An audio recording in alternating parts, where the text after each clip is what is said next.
guys, if you remember a while back, we had a 1930 Model A Coupe body come into us from a gentleman named Dan, and he had built it all at home, put it all together, made sure everything fit properly. He did what you're supposed to do. Then he blew it all apart. He brought us the body to do body work and paint on only. And thanks to Sean getting in there, working his magic, and Jared doing a wonderful paint job, it turned out awesome. You wait till you see this. So Dan took it home, put it all together, and he's brought it back for us to take a look at. So take a look at this little Model A.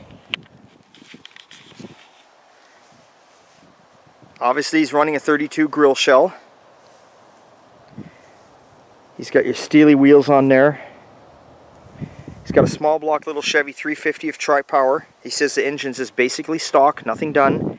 The color is outstanding. If you're wondering what color this is, Dan was trying to build more of an old school period correct hot rod. So the color is 1940 Ford maroon. I forget the exact name of it. I should know, seeing how we did do the paint and body, but I forget at this moment. He's got the old guide headlights on there. He's got the hairpin down below. He's got the open headers with exhaust hooked up going up the back. It is unchopped. He did not chop this car. Look inside, he's got some newer aftermarket gauges. Those almost look like those gauges to me. I'm not sure what this dash is. The gauges look like they would be from a early Chevy's pickup, but aftermarket. He's got your low car shifter, the nice tall one. He's still working on it. I love the fan. Look at this. That's just amazing to me. I love all this old stuff. Listen how that door closes. Unbelievable. Sitting on a reproduction 32 Ford frame. It's got your 48 Chevy taillights in the back. Again, the exhaust is out the back if he wants to, you know, keep it run that way rather than open headers. He's put the gas filler up on top here, so he doesn't have to deal with going in the trunk. Oh, get underneath here. He's left the old banjo suspension, like the old leaf spring over top. I shouldn't say banjo, but his exhaust is looking good. We painted all the frame and all the parts underneath here too that you see. Oh, I didn't even realize it. He's put reverse lights in. Oh, very cool touch. I like that. That might be something I may copy that on something. But yeah, it was all over Instagram. I had it on my Facebook. I had pictures of it everywhere. There was a video of it in YouTube when it was going home.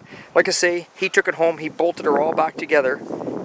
And she just turned out wonderful. So he's still working on it. He's having fun. I think he said it's got a 700R tranny in it. He's got disc brakes on the front. You know, he's got some upgrades. I love all this old stuff here. Canada National Parks. What year is that? 1937, 1933 with the beaver. Oh my God, the two most popular ones right there. Just beautiful. Beautiful little car. We'll start her up. We'll let you guys have a listen. See what you think.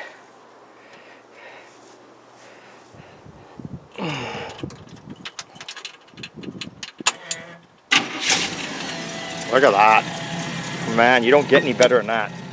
The thing just fires right up.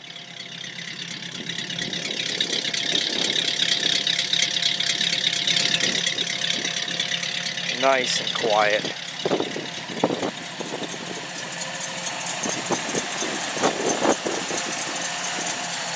There you go, guys.